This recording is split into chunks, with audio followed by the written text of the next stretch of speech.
शुभकामना के साथ स्वागत है। तो समास का जो प्रथम सूत्र था समर्था पदविधि, जो सभी समासों में एक अपने विशेष अर्थ को देकर के ये तय कर दिया कि समास कहाँ पर में होगा, किस प्रकार के पदों से समास होगा, और उस समास को हम सामर्थ्य में ही करेंगे। उसके बाद में हम उस समास विधान करने वाले जो केवल समास को बताने वाला सूत्र था सहसुपा, उसके बारे में चर्चा प्रारंभ किए थे और उसकी चर्चा की थी कि सहसुपा सूत्र यह एक ऐसा सूत्र है जो बिना किसी नाम विशेष नाम दिए आपस में पदों को मिला करके एक पद बनाएगा और वह समस्त पद अपने अवयवगत जो अर्थ है उस अर्थ को एक अर्थ में प्रयोग करके स्वतंत्र समासिक शब्द बन करके और एक स्वतंत्र अर्थ को देगा। तो चूँकि मिला हुआ है इसीलिए वह समास तो कहलाएगा, लेकिन कोई विशेष नाम नहीं है, इसीलिए इसको लघु सिद्धांत कौमुदी में केवल समास के द्वारा कहा गया। तो सहसुपा सूत्र के अर्थ करते समय में अपन ने देखा था कि इस सूत्र के दो प्रकार से अर्थ होते हैं, और वो एक तो अर्थ ये होता है कि सुबंत का सुबंत के साथ समास होता है, दूसरा अर्थ होता है सुबंत का समर्थ पद के साथ समास होता है। तो समर्थ पद के साथ समास होने से सुबंत और तिगंत पदों का भी समास हो जाता है, और सुबंत का सुबंत के साथ समास अन्यत्र होता है। तो लोक में तो सुबंत का सुबंत के साथ समास वाला ही प्रयोग दिखाई देता है, उसका प्रयोग होता है, लेकिन वेद में सुबंत और तिगंत का भी प्रयोग होता है। इसको बताने के लिए इस सूत्र में दो अर्थ किया था, और वो जो दो अर्थ किया था वो कैसे किया था? तो कहा था कि इस सूत्र में सह शब्द का योग विभाग करते हैं, सह शब्द का योग विभाग करते हैं, मैंने इसको दो पार्ट में बांटते हैं। तो प्रश्न ये था, ये अर्थ आपने जो दो विभाग में किया ये कैसे कर दिया, किस तरीके से कर दिया, कैसे यह दो विभाग में बांटने की स्थिति आई? तो मूल जो इसकी जो अंतर्गर्भित बातें हैं वो है कि मान लीजिए कि सहसुपा सूत्र में हम सह ग्रहण नहीं करें, बिना सह शब्द का ही केवल सुपा ये सूत्र बना दें। सुपा में चूँकि तृतीया विभक्ति है तो तृतीया विभक्ति साथ के अर्थ में ही हम करते हैं, सहयुक्ते अप्रधाने इत्यादि सूत्र से। तो साथ अर्थ में जब तृतीया विभक्ति हम करते हैं और बिना सह शब्द के प्रयोग में भी करते हैं, जैसे हमने पढ़ाते समय पहले कई जगह उदाहरण दिए थे कि सह का अर्थ होना चाहिए, सह शब्द ना भी हो तब भी यदि सह शब्द के अर्थ में होगा तो वहाँ तृतीया विभक्ति हो जाएगी। जैसे उदाहरण भी दिया था वृद्धो यूना इत्यादि, प्रयोग में यूना में तृतीया विभक्ति सह शब्द के योग के बिना ही है। तो इसी तरह से सुपा केवल सूत्र बना देंगे, और सुप की अनुवृत्ति पूर्व सूत्र से आ ही रही है, सुबा मंत्रते सूत्र से, तो इस सुपा में जो तृतीया विभक्ति है इसका ही अर्थ साथ हो जाएगा। तो साथ अर्थ हो जाएगा तो सुबंत का सुबंत के साथ समास होता है, ये अर्थ तो अपने आप ही हो जाएगा। तो इस साथ अर्थ को बताने के लिए आपने सह शब्द का प्रयोग क्यों किया? सह शब्द के प्रयोग के बिना भी सह सुपा सूत्र में केवल सुपा पद के ग्रहण करने से ही सुपा में तृतीया का अर्थ साथ होने पर, सुप के साथ अन्वय करने पर सुबंत का सुबंत के साथ समास होता है, ये अर्थ अपने आप आ ही रहा है। इसीलिए सहग्रहण करने की जरूरत नहीं है। फिर क्यों किया? फिर किसी ने मान लीजिए उस पर कुछ समाधान दिया कि समुदाय की संज्ञा हमको करनी है, यदि सहग्रहण नहीं करेंगे तो जैसे पुत्रेण सह आगतः पिता, इस वाक्य में साथ में जो आता है तो दोनों का संबंध जरूरी है, दोनों का पृथक पृथक जो सत्ता है उसका संबंध बोध होता है। और साथ ग्रहण नहीं, सह शब्द का प्रयोग नहीं करेंगे और उसी तरह से तृतीया के द्वारा यदि साथ अर्थ लेंगे तो ये प्रत्येक जो समास घटक जो प्रत्येक शब्द है उसकी भी समास संज्ञा होने लग जाएगी। तो इसीलिए सहग्रहण हमने किया। तो उसके लिए भी कहा कि नहीं, इसके लिए भी समास सहग्रहण करने की जरूरत नहीं है। क्यों? कि इसमें जो समास संज्ञा है, ये समास शब्द ही क्या करेगा? समुदाय की संज्ञा करेगा।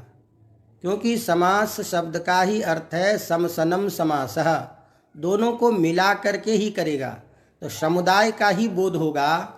उसके लिए भी सहग्रहण करने की जरूरत नहीं है। इस तरह से किसी भी रूप में सह शब्द का यहाँ प्रयोग करना उचित नहीं था।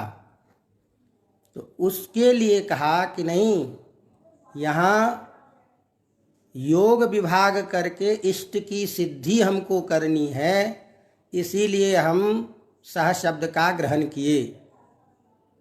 यदि सह शब्द नहीं करते तो सब जगह यही अर्थ होता, सुबंत का सुबंत के साथ समास होता तो हो जाता। लेकिन सुबंत का तिगंत के साथ भी जो समास देखा जाता है वह प्रयोग नहीं हो पाता।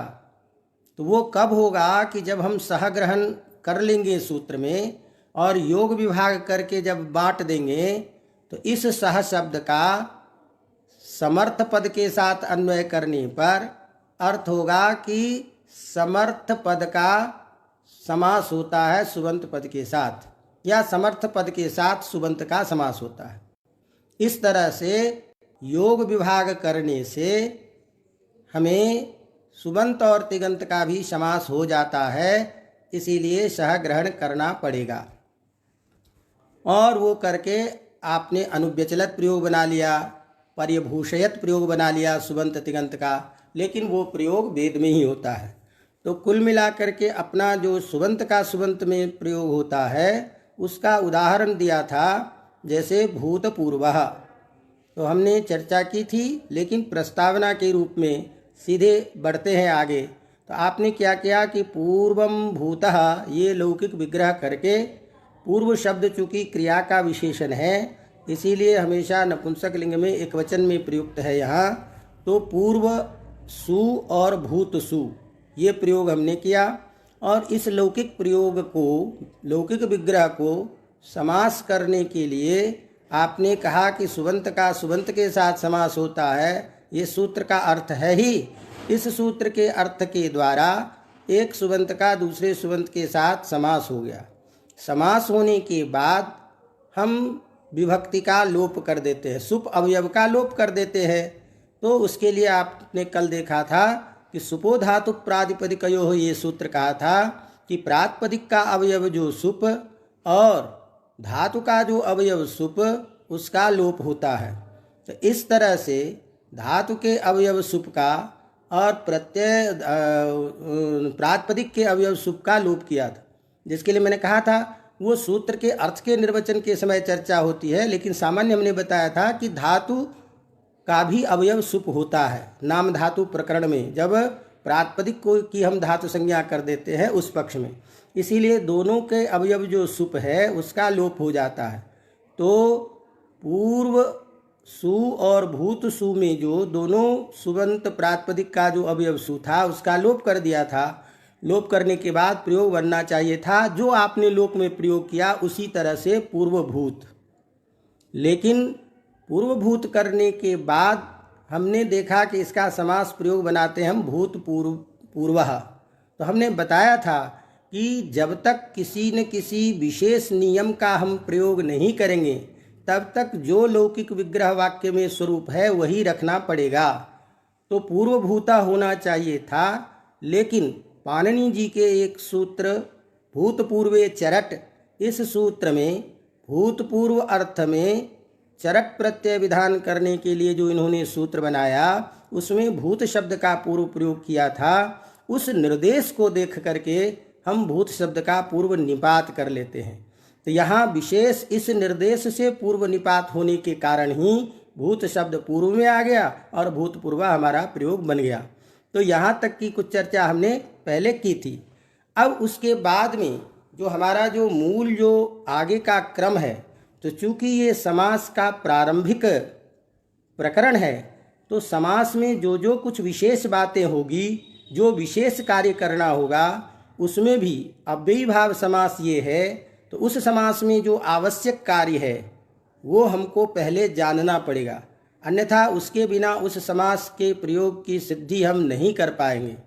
इसीलिए इस सहसुपा सूत्र के बाद हमारा जो अगला सूत्र प्रारंभ होता है वहाँ से हमारा अध्ययन चालू होगा। तो हमने भूतपूर्वा इत्यादि के बाद, हाँ इसी में एक और वार्तिक भी है कि जब केवल समास की बात आई तो चलो चूँकि ये भी प्रष्टव्य है इसीलिए इसकी चर्चा कर लेते हैं। तो एक वार्तिक दिया, इवेन सह समासो विभक्त्यलोपश्च, ये केवल समास में ही है। ये वार्तिक अलग से बनाना पड़ा। अलग से क्यों बनाना पड़ा? क्योंकि समास होने पर सब जगह सुपो धातु प्रातिपदिकयों से प्रातिपदिक के अवयव सुप का लोप होना निश्चित है। ऐसी स्थिति में यदि आप लोप नहीं करते तो भिन्न प्रयोग कैसे बनेगा? और हमको ऐसा भी प्रयोग देखा जा रहा है जिसमें समास भी है और विभक्ति का लोप भी नहीं है। तो ऐसे प्रयोगों की सिद्धि भी अभिष्ट है, जिसके लिए कात्यायन ने वार्तिक बनाया कि ये जो आपने सुबंत का सुबंत के साथ समास बताए हैं सहसुपा सूत्र से, इसमें एक चीज़ ध्यान रखिए कि इव के साथ में जब हम समास करेंगे सुबंत का, माने इव सुबंत का अन्य सुबंत के साथ जब समास होगा तो समास भी होगा और विभक्ति का लोप नहीं होगा। ये विशेष विधान है। तो कहा जैसे, तो कहा जीमूतस्य इव, तो जीमूतस्य इव इस प्रयोग में जीमूतस्य षष्ठ्यंत पद है, इव प्रथमांत पद है।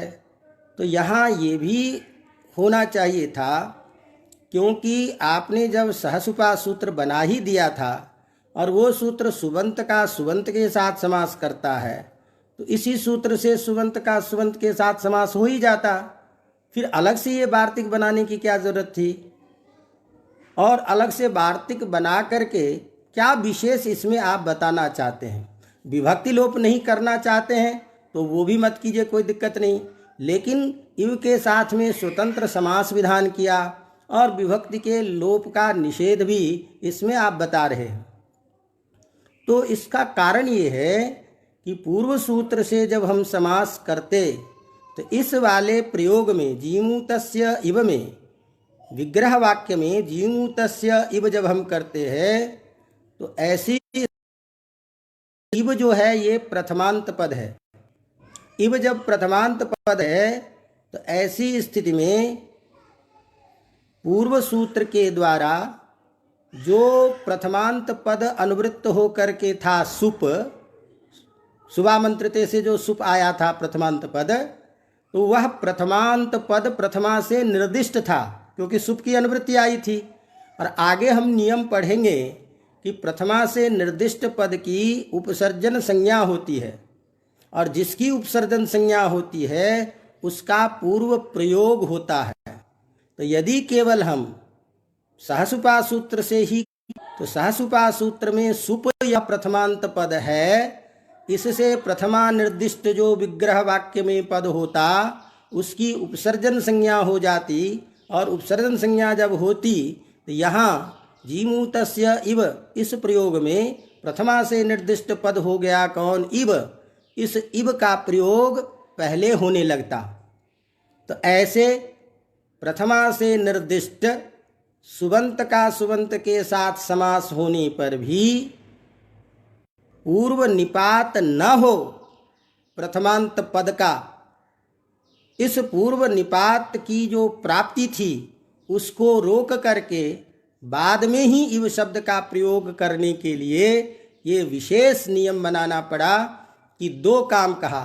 एक तो पूर्व निपात नहीं होगा प्रथमांत निर्दिष्ट होने के कारण, और विभक्ति का लोप भी नहीं होगा। तो विभक्ति का लोप तो डायरेक्ट विधान किया, लेकिन इस वार्तिक पूर्व सूत्र से समास की सिद्धि हो जा सकने पर भी इस वार्तिक का द्वारा इसका विधान करने से एक विशेष अर्थ ये आया कि प्रथमा से निर्दिष्ट होने पर भी इव की कभी इव का पूर्व प्रयोग नहीं होता है। तो जैसा रूप है ऐसा ही रह जाएगा। तो जीमूतस्य जीमूतंगस इव सु, इव के साथ में समास कर लिए। समास करने के कारण यहाँ पर में, क्योंकि इसीलिए यहाँ सूत्र में आ गया इवेन। अब ये वार्तिक जो दिया इवेन में तृतीया दे दिया, तृतीया दे दिया, तो इसका मतलब क्या हुआ कि इस वार्तिक से तृतीयांत पद के द्वारा निर्दिष्ट कर दिया इव का। यदि वार्तिक नहीं होता तो इव शब्द स्वतंत्र रूप में लिया जाता, और स्वतंत्र रूप में जब लिया जाता तो प्रथमा से निर्दिष्ट हो जाता। इसीलिए प्रथमा से निर्दिष्ट हो जाने के कारण उपसर्जन संज्ञा हो जाती। अब वार्तिक के द्वारा जब हमने समास विधान किया तो क्या निकला कि इवेन में तृतीया विभक्ति कर दी। तृतीयांत निर्दिष्ट पद की उपसर्जन संज्ञा होती नहीं है, तो नहीं होती है, इसीलिए जिसका जहाँ प्रयोग है वो वहीं रह जाएगा। तो इसलिए लौकिक विग्रह वाक्य में इव के द्वारा प्रथमा से निर्दिष्ट होने पर भी इस वार्तिक में जो इव का समास विधान कर रहे हैं उसमें प्रथमा से निर्दिष्ट नहीं होने के कारण इसका अब पूर्व निपात नहीं होता है। पूर्व निपात नहीं होता है तो विभक्ति का लोप भी ये नहीं करता है। तो जो षष्ठी में रूप बनता है जीमूतस्य, वो जीमूतस्य का वैसे के वैसे रूप रह जाता, और आगे इव से जाकर के मिल गया तो जीमूतस्य आगे इव आद्गुण से गुण होकर के जीमूतस्येव प्रयोग बन गया। इसका मतलब जीमूतस्येव भी यहाँ समासिक रूप है, और यदि हम समास न भी करेंगे तब भी जीमूतस्य अलग है, आगे इव है, यण की प्राप्ति तभी भी है, तो जीमूतस्येव वहाँ भी प्रयोग बनेगा और यहाँ भी प्रयोग बनेगा। तो जब यहाँ भी बनेगा और वहाँ भी बनेगा तो दोनों में तात्पर्य क्या, क्या विशेषता आप लाना चाहते हैं? तो मैंने कहा कि समास होने के बाद कुछ स्वर में परिवर्तन आ जाता है और समास से भिन्न स्थल में भिन्न स्वर होता है। तो इसलिए समास निमित्तक जो अंतोदात्तत्व आदि जो स्वर विधान होता है उस विधान को करने के लिए यहाँ समास किया है। बाकी प्रयोग की दृष्टि से जब हम देखते हैं तो समास करके बोलेंगे तब भी वही रूप होगा, जब नहीं करेंगे तब भी यही रूप होगा। अवगतम? तो इस तरह से अब यहाँ ध्यान में ये रखना है कि यह वार्तिक इव शब्द का सुबंत के साथ समास करेगा। अब एक स्थिति ऐसी भी आती है, हालांकि कठिन न हो जाए आप लोगों के लिए, इसलिए कुछ बोलना भी थोड़ा सोचना पड़ता है, क्या करें नहीं करें। तो अभी तक तो कोई दिक्कत नहीं है ना। तो इस तरह से, लेकिन एक चीज़ ये कह रहा है कि यह जो इव के साथ समास है, यह समास कोई सार्वत्रिक नहीं है कि सब जगह हो ही। कोई ज़रूरी नहीं है कि इव के साथ सब जगह समास हम प्रयोग करें ही। बिना समास किए भी प्रयोग होता ही है। नहीं तो यदि आप नियम कर देंगे कि इव के साथ सब जगह सुबंत का समास होगा तो भाई सब जगह समास होना चाहिए, लेकिन ऐसा नहीं है। क्वाचित जहाँ स्वर विधान करना होता है, समास अपेक्षित होता है, वही हम करते हैं, इसीलिए सब जगह समास नहीं होता है। जैसे हम कहते, कालिदास का प्रयोग कहते हैं उद्बाहुरिव वामनः, उद्बाहुरिव वामनः इत्यादि प्रयोग में असमस्त का ही प्रयोग है। इसी तरह से प्रयोग बहुत आते हैं, हरित की मनुष्यानाम मातेव हितकारिणी। अब यहाँ मातेव में कैसे प्रयोग बन गया मातेव, तो अब इसकी ज़्यादा व्याख्या नहीं करूँगा उलझन में स्थिति में। केवल ये समझिए कि वस्तुतः मातेव हितकारिणी जो ये प्रयोग है, ये वस्तुतः इस प्रयोग की दृष्टि से इतना उचित नहीं है।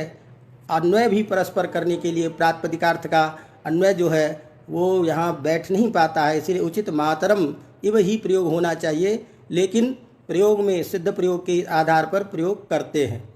तो इस तरह से इव शब्द का प्रयोग समास होता है, और कोई ज़रूरी नहीं है कि सब जगह ये समास हो। जहाँ स्वराज विधान आवश्यक होता है वहाँ समास करके भी हम कार्य चला करते हैं इत्यर्थः। अवगतम। तो इस तरह से ये समास विधान करने के लिए अलग से वार्तिक दिया। चलिए अब हम दूसरी बात पे आगे चलते हैं। एक छोटा सा प्रसंग ये था, इसको बीच में बता दिए। अब हमारा मूल प्रकरण प्रारंभ हो रहा है, और मूल प्रकरण में पहला सूत्र आ गया अव्ययी भावः। अव्ययी भाव ये सूत्र प्रारंभ हुआ है, और ये अव्ययी भाव अधिकार सूत्र है। ये यहाँ से अधिकार करेगा कि आगे आने वाले सूत्रों में सब जगह जो भी समास होगा वह अव्ययी भाव के अधिकार में होगा। और अव्ययी भाव चूँकि नाम रख दिए हैं, इसीलिए ये नाम भी है, संज्ञा भी है, और इसका अधिकार जाएगा तो सब जगह सबका नाम कर देगा अव्ययी भाव। अव्ययी भाव, अब यह जो अव्ययी भाव है यह संज्ञा है। हमने आपको बताया था, कल चर्चा कुछ हुई थी कि प्राक कडारात समास है। इस सूत्र में प्राक ग्रहण के द्वारा यहाँ एक अधिकार में, एक संज्ञा के अधिकार में अव्ययी भाव आदि संज्ञा का भी समावेश हो जाता है, इसीलिए प्राक ग्रहण किया गया। अन्यथा एक ही संज्ञा होगी कोई, क्योंकि एक संज्ञा के अधिकार में दो संज्ञा नहीं होती। जो संज्ञा परा अनवकाशा च, पर या अनवकाश संज्ञा होती है उसमें उसका लोप हो जाता है। तो ऐसी स्थिति में अब हाँ, किसी को लिख रहे हैं कि राम रावणयोर युद्धम राम रावणयोरिव। अब राम रावणयोर युद्धम राम रावणयोरिव। अब यहाँ इस वाक्य में राम रावणयोरिव, इस वाक्य में हम समास माने या न माने, ये तात्पर्य से प्रश्नकर्ता ने प्रश्न किया है, या वाक्य की दृष्टि से, इस दृष्टि से तो स्पष्ट नहीं है, लेकिन ये अच्छी तरह समझ में यहाँ समझना चाहिए। इस वाक्य में केवल सादृश्यार्थत्व की प्रतीति हम कर रहे हैं कि भाई अब ये अनन्वयालंकार का उदाहरण है कि अनन्वयालंकार में जब हम किसी की तुलना करते हैं तो एक तुलना करने के लिए कोई सामने में वस्तु होनी चाहिए। अब उसका अन्वय किसी अन्य के साथ में हो, कोई दूसरी वस्तु ऐसी हो जिसके लिए हम कहेंगे कि ये ऐसा है। चंद्रमा एक अलग पदार्थ है, मुँह भी अलग पदार्थ है, तो एक पदार्थ के सिद्ध होने से हम कह देते हैं कि चंद्रमा जैसा मुँह है। तो चंद्रमा जैसा मुँह है, ऐसी स्थिति में चंद्रगत पदार्थ धर्म का मुँह में आरोप कर लेते हैं, तो दोनों का तुलना होता। लेकिन जहाँ कोई चीज़ उपलब्ध ही ना हो, कोई दूसरी वस्तु जिसका अन्वय कहीं संभव ही नहीं हो, तो ऐसी स्थिति में कैसे बताएंगे कि ये वैसा है। तो राम और रावण का युद्ध जैसा हुआ, ऐसा कोई अन्य युद्ध हुआ होता तब न कहते कि ये युद्ध इस तरीके का हुआ। अब ऐसा कोई दूसरा उदाहरण नहीं है जिसके साथ इसका अन्वय संभव हो सके, इसीलिए जब कोई अन्वय नहीं हुआ तो अंत में यही कह दिया कि इसको यूँ समझो कि जैसे पराक्रमी भगवान राम थे, जैसे भगवान वो रावण थे, उन इसी तरह से बिल्कुल ठीक उन्हीं के अनुरूप युद्ध हुआ। जैसे हुए थे वैसा उसी में अन्वय कर दिए, दूसरे जगह अन्वय नहीं हो सका, इसीलिए इसे अन्वय। तो यहाँ पर मुझे लगता है कि समास करके अर्थबोध कराने का कोई उतना अर्थ नहीं है, इसीलिए वाक्य को ही मान करके यहाँ पर अन्वय करना चाहिए। सादृश्यार्थ की प्रतीति कराना मात्र इष्ट है, और उसको बताने के लिए राम रावणयोः ये द्वितीयांत में प्रयोग करके सीधे इव के साथ में सादृश्य जोड़ दिए हैं। इसीलिए समासगत जो अर्थ अभिप्रेत है स्वरादि, वह स्वरादि मुझे नहीं लगता है कि यहाँ अपेक्षित है, इसीलिए इसको वाक्य के रूप में ही समझना चाहिए। चलिए अब आगे की चर्चा चल रही है। तो हम अभी चर्चा कर रहे थे अव्ययी भाव। तो अव्ययी भाव ये क्या चीज़ है? नाम है। तो नाम है तो एक तो नाम रखेगा, और बाद में अधिकार होने के कारण इसको कहा कि ये सभी सूत्रों में जा कर के ये कहेगा। तो इससे क्या हुआ कि एक संज्ञा के अधिकार में अव्ययी भाव संज्ञा भी हो जाएगी, और उसको समास भी कहेंगे। तो समास संज्ञा भी और अव्ययी भाव संज्ञा भी, दोनों संज्ञाओं का एक साथ समावेश हो करके ये अर्थ करेंगे कि इसका अव्ययी भाव नाम होता है और इस अव्ययी भाव को समास संज्ञा होती है, या इसका समास होता है, इस समास का अव्ययी भाव नाम है। इस तरह से एक संज्ञा के अधिकार में दोनों संज्ञाओं का समावेश होता है।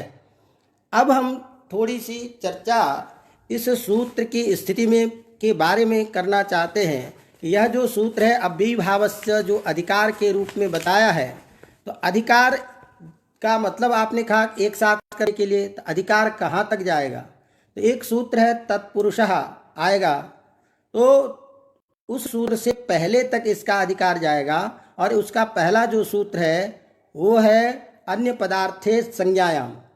हम नाम अर्थ में, संज्ञा अर्थ में समास करेंगे अन्य पदार्थ प्रधान होने पर भी अव्ययी भाव संज्ञा, तो इस सूत्र तक इसका अधिकार जाएगा।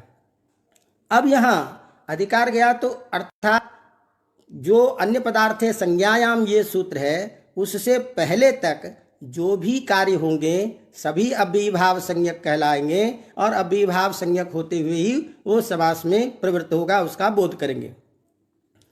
अब जरा ये बात आई कि भी अधिकार मानते हैं तो कोई बात नहीं, अधिकार में काम चलेगा, लेकिन आपने क्या कहा कि ये संज्ञा भी है, अव्ययी भाव ये संज्ञा भी है। तो जब संज्ञा है तो हमारे यहाँ तो प्रसिद्ध है कि लघ्वर्थम ही संज्ञाकरणम। लघ्वर्थ जो है भाई कम ही संज्ञाकरण अत्यंत छोटा होना चाहिए, तो फिर ये छोटी संज्ञा जो अपेक्षित थी टी घू भ आदि की संज्ञा, तो इस तरह से आपने इसकी अव्ययी भाव ये संज्ञा क्यों की, इतनी बड़ी संज्ञा क्यों की? तो प्रायः बहुत जगह जानबूझ करके विशेष संज्ञा करते हैं, क्योंकि जहाँ शब्दगत जो अर्थ प्राप्त है उस अर्थ को बताने के लिए कि उस अर्थ को लेकर के काम हमको करना होता है, इस दृष्टि से बड़ी संज्ञा कर लेते हैं। जैसे प्रातिपदिक संज्ञा है, इसी तरह से बहुत सारी संज्ञाएं हैं, उसी में यह एक अव्ययी भाव ये संज्ञा भी आ गया। तो अव्ययी भाव संज्ञा जो है यह आपने बड़ी संज्ञा क्यों की?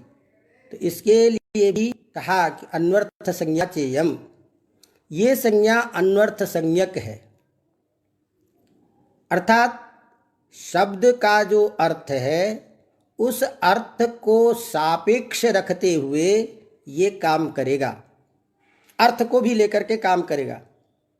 तो अर्थ क्या? तो अव्ययी भाव जो हमने प्रयोग बनाया है, इस प्रयोग में शब्द की सिद्धि के आधार पर जब हम प्रयोग देखते हैं तो च्वी प्रत्यय करके अव्ययी शब्द बनाया है और उसका फिर भाव शब्द के साथ में जोड़ा है। तो च्वी प्रत्यय जो होता है वो अभूत तद्भाव अर्थ में, अर्थात जो चीज़ें पहले नहीं है उस चीज़ को उस रूप में यदि बनाना हो तो वहाँ च्वी प्रत्यय होता है। तो यहाँ पर में भी जो अव्ययी शब्द है वह अनव्ययम अव्ययम भवति, अनव्ययम अव्ययम भवति इस अर्थ में, अनव्ययम अव्ययम भवति इस अर्थ में च्वी प्रत्यय करके अव्यय शब्द से आगे जो भू है उससे हम ऋणव प्रत्यय आदि करके भाव बना लेते हैं। तो जो पहले अव्यय नहीं था उसको अव्यय यहाँ करना है।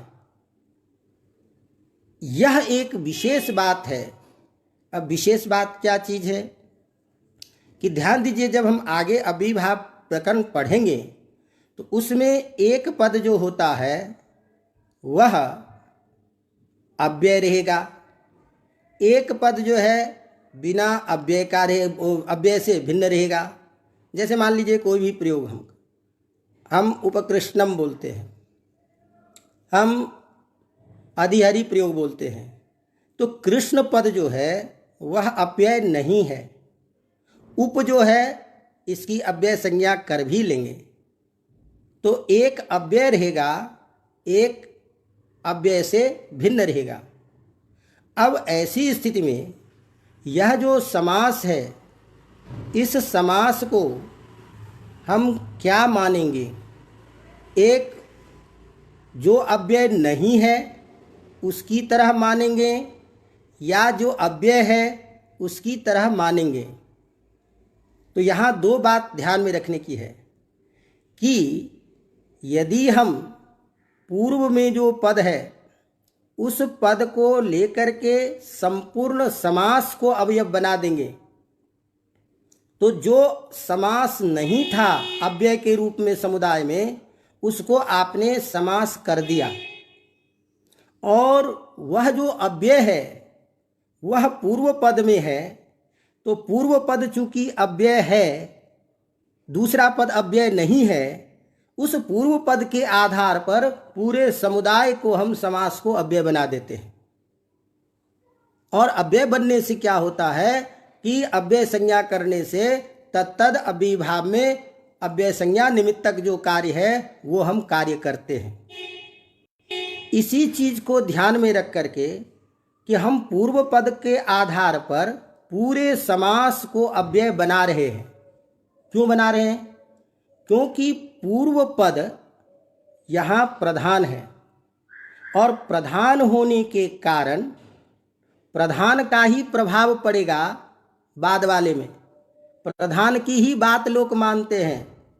यथा राजा हसति तदा तदनुचराः अपि हसन्ति, यदा राजा रोदिति। तो चलिए, चर्चा हम अपनी ये कर रहे थे। आवाज़ आ रही है आप लोगों के पास?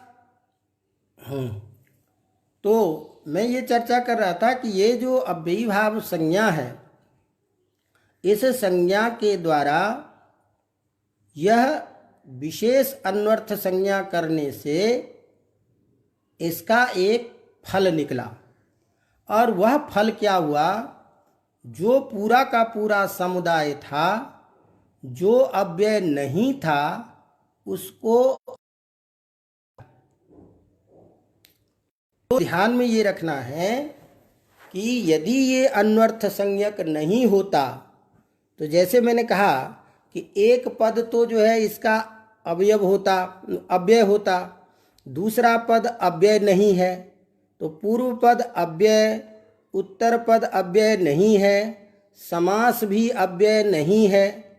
तो ऐसी स्थिति में अव्यय जब नहीं है तो उसको हम अव्यय की तरह कैसे व्यवहार करते? इसीलिए जब हमने ये नामकरण किया अर्थ की दृष्टि से, जब हमने उसके स्वरूप को देखा, तो जो अव्यय नहीं था समास, क्योंकि जैसे मैंने कहा कि भाई इसमें एक पद तो पूर्व पद तो अव्यय वाला और उत्तर पद बिना अव्यय का है, तो एक अव्यय है, एक अव्यय नहीं है, समास भी अव्यय नहीं है। तो हमें अव्यय बनाना है, तो अव्यय बनाने के लिए तो वही धर्म आएगा सब में जो प्रधान होगा। तो पूर्व पदार्थ जो है वह प्रधान है, तो वह उसको चूंकि अव्यय है इसीलिए अव्ययत्व पूरे समास को घेर लेता है। तो जो समास अव्यय नहीं होता उसको अव्यय बना देते हैं। तो यह जो चीज़ नहीं है उसको उस रूप में हमने करके अव्यय के रूप में समास को व्यवहार किया। ये यदि अन्वर्थ संज्ञक नहीं करते, यदि अव्ययीभाव यह विशेष नामकरण के द्वारा संज्ञा का विधान नहीं करते, तो इसकी अव्यय संज्ञा नहीं हो पाती। इस रूप में जो अव्यय नहीं उसको अव्यय की तरह प्रयोग नहीं करते। तो यही इसका फल है। तो यही जो फल है, इस फल के आधार पर अब जब इसकी अव्यय संज्ञा हो जाती है तो अव्यय संज्ञक निमित्त जितने भी कार्य हैं वो सारे के सारे हम कार्य कर लेते हैं। इसलिए यहाँ पर में यह संज्ञा विशेष संज्ञा है और ये अन्वर्थ संज्ञक संज्ञा है। इसलिए एक चीज़ और भी ध्यान रखिएगा कि इसमें जो प्रायेण पूर्व पदार्थ प्रधान हो अव्ययीभाव, ये जो हम लक्षण करते हैं, इसमें पूर्व पद जो है, ये पूर्व शब्द जो है, ये उपलक्षण है। उपलक्षण है, उपलक्षण है का मतलब कोई जरूरी नहीं है कि अविद्यमानेपि अव्ययीभावत्वं बोधयति, माने शब्द का प्रधान हो, ये कोई जरूरी नहीं है। कहीं कहीं पूर्व पदार्थ प्रधान नहीं होने पर भी अव्ययीभाव होगा और कहीं पर में पूर्व पदार्थ प्रधान होने पर भी अव्ययीभाव नहीं होगा, ऐसा भी रूप मिलता है। इसीलिए इसको हमने प्रायेण शब्द के द्वारा व्यवहार किया। तो जैसे सूपप्रति है, उन्मत्त गंगम है इत्यादि स्थलों में कहीं पूर्व पदार्थ प्रधान होने पर भी अव्ययीभाव नहीं है, कहीं पूर्व पदार्थ के प्रधान होने पर भी अव्ययीभाव नहीं है।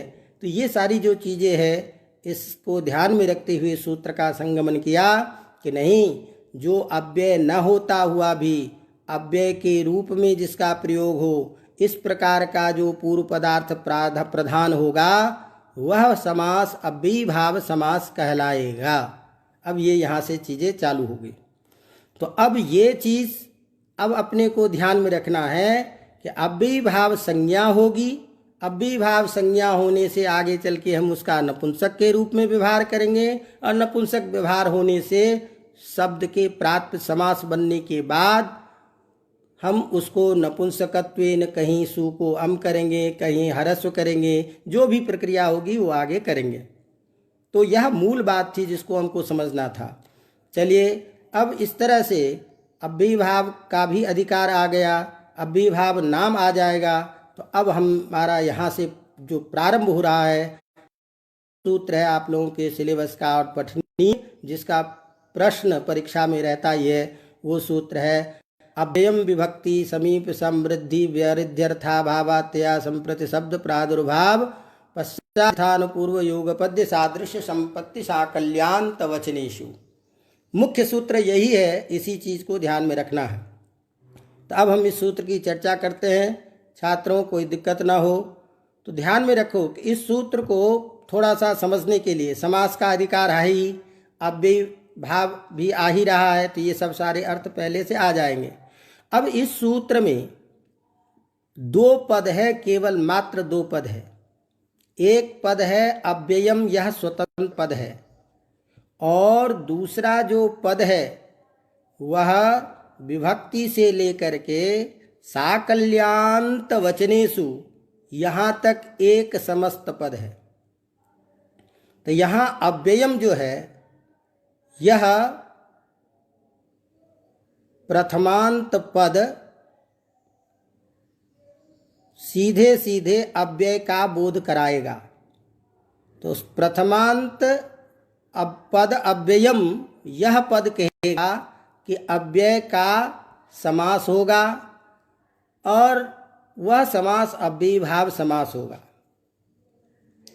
तो मोटे तौर पर अभी पहले एक बार समझ लें, फिर आगे बढ़ेंगे। कब होगा तो इसको बताने के लिए ये सारे शब्द गिना दिए कि विभक्ति समीप समृद्धि व्यरिद्धि अर्थाभाव अत्यय संप्रति शब्द पश्चात यथानुपूर्व योगपद सादृश्य संपत्ति और साकल्य अंत, इतने ये जो हैं वो अर्थ है। ये सारे अर्थ है, ध्यान दीजिएगा। विभक्ति अर्थ, समीप अर्थ, समृद्धि अर्थ इत्यादि इत्यादि, ये सारे अर्थ। तो इन अर्थों में ये अर्थ कहाँ से आ गया? तो इस सूत्र में सारे पदों को जब हम एक करेंगे द्वंद्व समास का रूप होगा, क्योंकि सारे शब्दों को मिलाकर के इकट्ठा कर दिए। तो विभक्ति च, समीपश्च, समृद्धि च इत्यादि ये करके, और अंत में करके इतरेतर योग द्वंद्व समास करके साकल्यान्ताः यहाँ तक पहुँच जाएंगे। अब इसके बाद में जब साकल्यांत तक हम पहुँच गए, उसके बाद में हमारा जो पद है वह दूसरा पद वचन, उस वचन के साथ में हम समास करेंगे। तेषाम वचनम इति साकल्यांत वचनम। क्लियर हो रहा है ना? मैंने विभक्ति से लेकर साकल्यांत तक द्वंद्व समास करके इतरेतर योग द्वंद्व के कारण साकल्यांताः यहाँ तक जाएगा। विभक्ति समीप समृद्धि व्यावृद्धि अर्थाभावतया संप्रति शब्द प्रादुर्भाव पश्चात यथान पूर्व सुयोगपद्य सादृश संपत्ति साकल्यांताः तेषाम वचनम इति साकल्यांत वचनम तेषु साकल्यांत वचनेषु। तो वचन शब्द जो है उच्यते असौ वचनः, उच्यते असौ वचनः, इस अर्थ में कर्म अर्थ में प्रत्यय है। इसीलिए अन्यथा तो हम बोलते हैं एक वचनम, द्विवचनम, बहुवचनम, लेकिन जहाँ कर्म अर्थ में होता है, जैसे हम वहाँ सूत्र पढ़े मुख नासिका वचनो अनुनासिकः, तो वचनः वर्णः, कर्म अर्थ में तो वर्ण पकड़ में लेते हैं, इसीलिए वचनः का तात्पर्य वहाँ होता है वर्णः। तो यहाँ जो विभक्ति आदि है ये अर्थ है, तो विभक्ति आदि अर्थ को पकड़ने के लिए हम वचन जो शब्द है उस वचन को उच्यते असौ वचनः ये अर्थ में लेकर के अर्थ पकड़ लेंगे, तो ये सारे पकड़ में आ जाएगा अर्थ। तो विभक्ति आदि अर्थ। अब वो क्या हुआ कि द्वंद्व समास करने के कारण उसके अंत में सुनाई देने वाला पद हो गया वचन, इसीलिए द्वंद्वादि द्वंद्व मध्य और द्वंद्व के अंत में जो पद सुनाई देता है उसका प्रत्येक के साथ में अन्वय जब करेंगे तो प्रत्येक के साथ में अर्थ करने पर अर्थ हो जाएगा विभक्ति अर्थ में, समीप अर्थ में, समृद्धि अर्थ में, वचन अर्थ में, ये सारे समृद्धि व्यावृद्धि इत्यादि अर्थ में समास होता है। तो अब इस तरह से यहाँ सीधा सीधा ये ध्यान रखिए कि अव्यय का समास करेगा, लेकिन अव्यय का सब जगह समास नहीं करेगा। अव्यय का कुछ निश्चित जगहों पर ही समास करना है। तो जिस निश्चित जगह पर समास करना है उस अर्थ को बताने के लिए आगे ये सारे के सारे पदों का उल्लेख है कि अव्यय का जब विभक्ति अर्थ बोध करना हो, अव्यय का जब समीप अर्थ बोध करना हो, अव्यय का जब समृद्धि अर्थ, संपत्ति अर्थ, साकल्य अर्थ, योगपद्य इत्यादि अर्थ, तो ये सारे जब अर्थ होंगे तो उन अर्थों के द्योत्य होने पर अर्थात अव्यय जब इन अर्थों को बताएगा तो ऐसी स्थिति में अव्यय का सुबंत पद के साथ समास होगा। तो सुबंत की अनुवृत्ति पूर्व से आ ही रही है, ये सारी चीज़ें समास होगा, ये भी पूर्व में आ गया, अव्ययीभाव संज्ञा होगी, ये भी अर्थ आ जाएगा। तो यहाँ इस सूत्र में विभक्ति आदि अर्थ बता करके अव्ययम इस प्रथमांत पद का समास करेगा इन अर्थों में। तो ये स्पष्ट। अब परीक्षा में क्या है कि हम आगे चर्चा करेंगे। आपको ये ध्यान रखना है कि जैसे हमने कहा विभक्ति अर्थ, तो विभक्ति अर्थ किस अव्यय का है, समीप अर्थ किस अव्यय का है, ये जब तक ध्यान नहीं रखेंगे तब तक इस प्रकरण के इस सूत्र का उदाहरण आपको क्लियर नहीं होगा। इसीलिए ध्यान रखिए, अव्यय का तो समास होगा ही, लेकिन अव्यय का सभी जगह समास नहीं होगा, इसी निश्चित अर्थ में ही समास होगा। और निश्चित अर्थ में अव्यय का समास किसके साथ होगा? सुबंत के साथ समास होगा।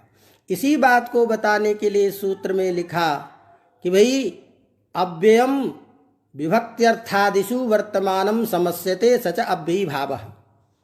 अब यहाँ भी एक समस्या आ रही है। समस्या यहाँ भी आ रही है कि अर्थ की दृष्टि से तो हम और चर्चा करें, लेकिन सबसे पहले यहाँ भी सूत्र में लिख रहे हैं अव्ययम इति योग विभागः, अव्ययम इति योगो विभज्यते। इस सूत्र में अव्यय का योग विभाग कर रहे हैं। सब जगह योग विभाग की समस्या ये आ ही गई। तो अब यहाँ योग विभाग आप क्यों करना चाहते हैं? तो योग विभाग आवश्यक हो गया, इसलिए हो गया आवश्यक कि आपने तय कर दिया कि अव्यय का इन्हीं इन्हीं अर्थों में समास होगा। इसका मतलब इससे अतिरिक्त अर्थ में अव्यय का समास नहीं होगा। भाई यही तो किया, जब आपने सूत्र में सारा अर्थ तय कर दिया कि अव्यय का इसी अर्थ में समास होगा, इसका मतलब इससे भिन्न अर्थ में अव्यय का कभी समास नहीं होगा। तो जब अव्यय का भिन्न अर्थ में कभी समास नहीं होगा, तो इससे भिन्न अर्थ में जो समास बनता है वो समास कैसे होगा अव्यय का? कहा जैसे दिशयोर मध्य अपदिशम। इस प्रयोग में दिशा के बीच में, तो यहाँ अप का अर्थ है बीच। अप का अर्थ क्या है? बीच। तो अप अव्यय का बीच अर्थ में समास करके प्रयोग अपदिशम बनाए हैं। तो आपने तो जब तय कर दिया कि विभक्ति समीप समृद्धि व्यवृद्धि अर्थाभाव अत्यय असंप्रति असंप्रति शब्द प्रादुर्भाव पश्चात यथानुपूर्व योग पद्य सादृश्य संपत्ति साकल्य और अंत, इतने ही अर्थ में जब समास होगा तो मध्य तो इस बीच में है नहीं, इस अर्थ का तो वाचक है नहीं, तो फिर मध्य अर्थ में अव्यय का समास होगा ही नहीं। तो फिर अपदिशम प्रयोग कैसे बनेगा? दो दिशाओं के बीच में ये अर्थ को बताने वाला जो समासिक शब्द बनता है अव्ययीभाव समास, ये कैसे होगा? तो कहा इसीलिए यहाँ पर में भी हम अव्यय को अलग कर लेते हैं। अब अव्यय को जब हम अलग कर लेते हैं तो हुआ क्या कि आपका अभी जो सूत्र है ये तो इन अर्थों में समास करेगा। अब जब अव्यय में एक अलग सूत्र आ जाएगा तो वो सूत्र का समर्था पद विधि से समर्थ पद की अनुवृत्ति आ जाएगी। तो समर्थ पद की अनुवृत्ति जो आएगी उसको तृतीयांत के रूप में परिवर्तन करके अर्थ करेंगे अव्यय का समर्थ पदों के साथ समास होता है। सीधा अर्थ अव्यय का समर्थ पद के साथ समास होता है। इस अर्थ के करने जरूरी नहीं हुआ इन्हीं अर्थ में, इससे भिन्न किसी भी अर्थ में होगा तो वहाँ समास हो जाएगा। तो मध्य जो है इस विभक्त्यादि अर्थ से भिन्न अर्थ में है, इसीलिए अब अव्ययम सुमर्थेन सह समस्यते, ये अर्थ करने से समास में कोई दिक्कत नहीं है। तो इसीलिए इन विभक्ति आदि अर्थों से भिन्न अर्थ में भी अव्यय का समास होता है। इस बात को बताने के लिए कहा कि इसका योग विभाग करना आवश्यक है। और जब योग विभाग कर दिए तो समर्था पद विधि सूत्र के साथ में उसका समर्थ पद के साथ अन्वय होने के कारण ये अर्थ हो जाएगा कि अव्यय का समर्थ पद के साथ समास होता है और समास होकर के सो अव्ययी भाव, वह भी अव्ययी भाव कहलाता है, उसकी भी अव्ययी भाव संज्ञा हो जाएगी। इसी बात को लिखते हैं आपके पंक्ति के मूल में ही, अव्ययम इति योगो विभज्यते अव्ययम समर्थेन सह समस्यते सो अव्ययी भाव। अव्यय का समर्थ पद के साथ समास होता है और उसकी अव्ययी भाव संज्ञा हो जाती है। इसीलिए यहाँ भी योग विभाग अविष्ट है। अब जब योग विभाग अविष्ट है तो आपने उदाहरण दे दिया अपदिशम, या कोई भी आप समास बनाएंगे तो आप समास में सामासिक प्रयोग बनने के लिए जो आवश्यक चीज़ें हैं उसको समझना पड़ेगा। तो वो समझने के लिए जो आवश्यक सूत्र है वो उपस्थित कर रहे हैं उपसर्जन संज्ञा करने वाला सूत्र। क्यों कि अब इसमें हमको पूर्व प्रयोग, क्योंकि लौकिक विग्रह में जो हम वाक्य बोलेंगे वह और समास जो करेंगे उस सब में भिन्नता होगी और होना क्या चाहिए, तो जो लौकिक प्रयोग में जो व्यवहार होता है, शब्द का यथा क्रम से प्रयोग होता है, समास में भी उसी क्रम से प्रयोग होना चाहिए था, लेकिन ऐसा नहीं होता है बहुत जगह। तो जहाँ नहीं होगा, जैसे राज्ञा पुरुषा में हो गया, अन्य जगह हो जाता है, लेकिन बहुत जगह ऐसी स्थिति है कि ऐसा प्रयोग नहीं होता है। तो उस प्रयोग में बदलाव लाने के लिए तत्तद विशेष नियम करने पड़ते हैं, या एक संज्ञा करने से अन्य बहुत सारी संज्ञा करनी है।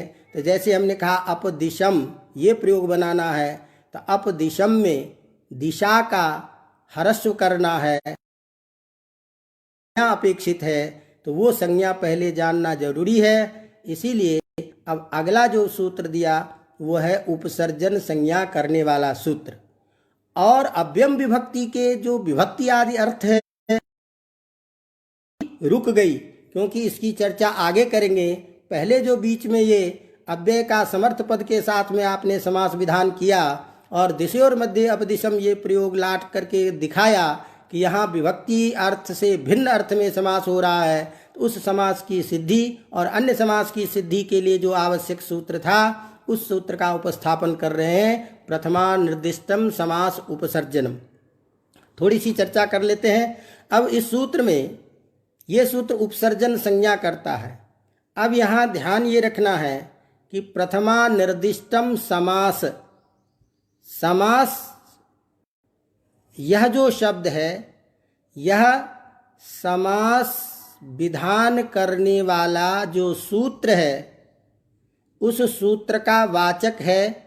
संक्षेप में तो पहले इतना समझ लीजिए कि यह जो सूत्र में समास है, यह समास समास शास्त्र अर्थात समास विधान करने वाला जो सूत्र है उस सूत्र के बारे में बताएगा। समझे कि नहीं? कहा क्यों, ऐसा क्यों कह रहे हो? तो कहते हैं यदि ऐसा करते तो क्या अर्थ करते? समास में प्रथमा से निर्दिष्ट पद की उपसर्जन संज्ञा होती है, ये करते। तो ऐसी स्थिति में समास होने के बाद एक तो सब जगह विभक्ति का लोप हो जाएगा। तो विभक्ति का लोप हो जाता है, तो ऐसी स्थिति में समास का मतलब यदि समास में विग्रह वाक्य में समास जिसको कर रहे हैं उसकी उपसर्जन संज्ञा करते तो एक तो प्रथम निर्दिष्ट पद होगा ही नहीं कहीं, क्यों समास होते ही विभक्ति का लोप हो जाएगा, तो विभक्ति वहाँ दिखेगी नहीं। प्रथमा से निर्दिष्ट पद होगा ही नहीं, तो प्रथमा से निर्दिष्ट पद होगा ही नहीं तो उपसर्जन संज्ञा करोगे कि, क्योंकि प्रथमा का लोप हो जाएगा। यदि ये कहे कि नहीं नहीं हम इसका अर्थ क्या कर लेंगे, समासे चिकीर्षिते यत् प्रथमा निर्दिष्टम पदम तद उपसर्जनम संज्ञा। समास जहाँ इच्छित हो, समास जहाँ करना हो जिन पदों में, उसमें जो प्रथमा से निर्दिष्ट पद है, तो समास करने से पहले ही जब हम विग्रह करेंगे हरि गी अधिसु कृष्ण ngस उपसु, इस विग्रह अवस्था में ही समास होने से पहले तो प्रथमा से निर्दिष्ट पद है उसकी उपसर्जन संज्ञा कर लेंगे। कहा यदि ऐसे करोगे तब तो बड़ी दिक्कत आ जाएगी, तब तो कृष्णम श्रिता इत्यादि जितने भी प्रयोग है उन सब का प्रयोग गलत होने लगेगा और प्रथमा से निर्दिष्ट पद श्रित आदि जो है उसका पूर्व प्रयोग होने लग जाएगा, कृष्ण श्रिता प्रयोग नहीं होगा। इसीलिए यहाँ पर मैं समास में ये अर्थ नहीं करके अर्थ करना है समास शास्त्रे। तो समास पद समास शास्त्र में अभिलक्षित है, समास शास्त्र का बोधक है, इसीलिए अर्थ करेंगे समास शास्त्रे। प्रथमा निर्दिष्टम, प्रथमया यत निर्दिष्टम, अर्थात प्रथमा विभक्ति है तो प्रथमा विभक्त्या जन निर्दिष्टम। क्या? तो ये पद का, पद के लिए बोध करा, पद विशेष है, इसीलिए प्रथमा से निर्दिष्ट जो पद कहाँ समास विधान करने वाले सूत्र में उस समास विधान करने वाले सूत्र में प्रथमा से निर्दिष्ट पदम उपसर्जन संज्ञकम भवति, उसकी उपसर्जन संज्ञा होती है। अब ये उपसर्जन सामान्य रूप से समझिए कि उपसर्जन संज्ञा यहाँ हम प्रधान को कहते हैं, अप्रधान को कहते हैं, एक अलग प्रश्न है, लेकिन यहाँ हमने अभी संज्ञा की है, उस संज्ञा का फल होगा कि इसका हम पूर्व प्रयोग करेंगे, जिसकी उपसर्जन संज्ञा करेंगे उसका हम पूर्व प्रयोग कर लेंगे। तो इस तरह से जैसे मान लीजिए कि अब हमने प्रयोग कर दिया, अब इसको समापन की तरफ ले जा रहे हैं, विशेष चर्चा करेंगे, थोड़ा सा प्रकृत प्रसंग को ले लें। तो हमने कहा कि जैसे दिशयोर मध्य अपदिशम, तो दिशयोर मध्य में दिशा शब्द के षष्ठी के द्विवचन में ओस करके तो आपने प्रयोग किया दिशयो हो, तो दिशा ओस, आगे क्या हुआ अप सु कह लीजिए, सु ना भी रखेंगे तब भी चलेगा, प्रथमांत पद है। अब यहाँ इस अव्ययम विभक्ति इत्यादि सूत्र में योग विभाग के सामर्थ्य से प्रथमा से वो अव्ययम समर्थेन सह समस्यते, इस अर्थ के कारण जो अव्यय है अप, इसका षष्ठ्यंत पद जो दिशयो हो, दिशा ओस, इसका कर लेंगे समास। समास करने के बाद विभक्ति का करेंगे लोप। अब जब लोप हमने किया तो यहाँ समास शास्त्र कौन है? अव्ययम विभक्ति इत्यादि सूत्र। इस सूत्र में प्रथमा से निर्दिष्ट पद कौन है? अव्ययम। तो अव्ययम में प्रथमा से निर्दिष्ट होने के कारण अव्यय की ही उपसर्जन संज्ञा करेंगे विग्रह वाक्य में। तो विग्रह वाक्य जहाँ कहीं भी अव्ययम होगा उसकी उपसर्जन संज्ञा कर दिए। तो यहाँ दिशा के बाद में जो अप है वह सु प्रथमा से निर्दिष्ट पद है लौकिक विग्रह वाक्य में। ये एक महज संयोग है, इसको ये मत देख लीजिए कि अप सु है इसीलिए यहाँ प्रथमा से निर्दिष्ट है इसीलिए उपसर्जन संज्ञा की है। नहीं, अव्ययम जो सूत्र में प्रथमांत पद है उसमें अब उसकी उपसर्जन संज्ञा हुई है, और अव्ययम से पकड़ेंगे किसको? अव्यय को। तो वह अव्यय जहाँ विग्रह वाक्य में होगा उसकी उपसर्जन संज्ञा होगी, और उसकी उपसर्जन संज्ञा हो करके अब हमको इसका कर देंगे पूर्व प्रयोग। तो पूर्व प्रयोग करेंगे तो अब प्रयोग बन जाएगा अपदिशा। अब ये हमारा प्रयोग अपदिशा बना, क्योंकि जिसकी उपसर्जन संज्ञा होगी उसका पूर्व प्रयोग हमने फल बताया कि उपसर्जन संज्ञा का फल है यहाँ पूर्व में प्रयोग करा, तो अपदिशा प्रयोग बना। अब अपदिशा के बाद में अपदिशम कैसे बनेगा, ये भी परिस्थिति अभी बची हुई है, तो इसकी चर्चा करेंगे बाद में। और फिर इस सूत्र की, तो प्रधान रूप से इस सूत्र को संपूर्ण रूप से पढ़ना बहुत ज़रूरी है आप सबके लिए, छात्रों के लिए, जिसके संबंधित बहुत सारे ऐसे उदाहरण आते हैं जो प्रसिद्ध है, जिसकी हम चर्चा करेंगे। अब समय हो गया क्योंकि अगला भी अपना पेपर है, तो वाक्यपदियम के साथ फिर हम बैठेंगे 10-15 मिनट के बाद। और आप लोगों ने बीच में व्यवधान होने पर भी पुनः वापस आ गए सभी, क्योंकि जाने वाले को कोई बुलाता नहीं है दोबारा और आता भी नहीं है, फिर भी आप लोग आ गए, ये बहुत बड़ी बात है मेरे लिए। आप सबको यथायोग्य प्रणाम शुभाशीर्वाद देते हुए मैं अभी इसको बंद करता हूँ, फिर 10-15 मिनट के बाद अपन उपस्थित होंगे। धन्यवाद।